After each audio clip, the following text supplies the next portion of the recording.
Do you want to learn how to make beautiful pom-pom earrings? Here are some of the things you'll need. You'll need thread, you'll need scissors, an X-Acto knife, a thimble, a beading needle, and a Glover needle, something to make the circle that you'd like to have. I'm using a spice jar, some findings, some cotton balls, some beads, and of course you will need some fur. So the first thing to do is find where you would like to make your earrings from on the fur.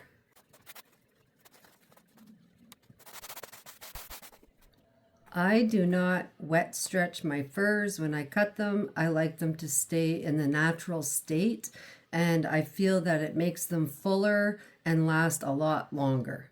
You're going to need a pen, and I'll start by putting my jar where I want the earrings to be started. And I'm going to try not to be too wasteful, so I'm going to start at the top. And it's also important to know that fur gets thinner the more you go to the sides, because that's the underbelly. So it's always thicker here. And I tell you that because you try to make both fur earrings close to the same.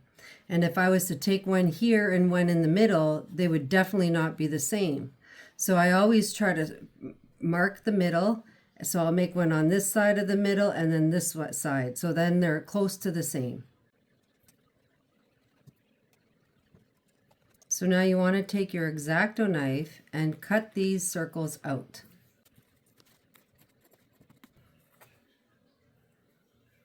And there we have it.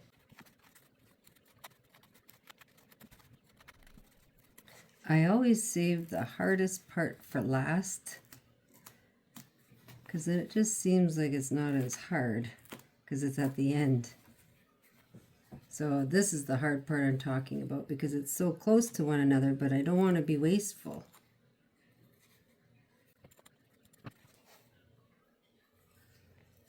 And there's the second pom-pom. So here's our pom-poms. Now it's important to know that fur needs to be cared for, just like our hair, right? So I found one of these at the Walmart. It's a Goody brand, but what it is it cleans the hair out of your hair brushes. And I actually tried it on this fur and it works really well on all furs that I've used, even sealskin. So what I like to do is clean it up because you don't want a customer having to have to deal with this. So I always take it around the outside first and brush it. And see? Clean it off. Then flip it over and hold it here and brush down with the fur. Now that pom-pom is beautiful and ready to be worked with.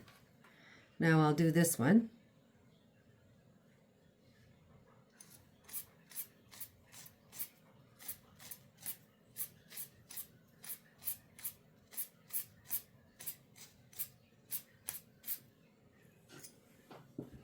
Clean it off, flip it over.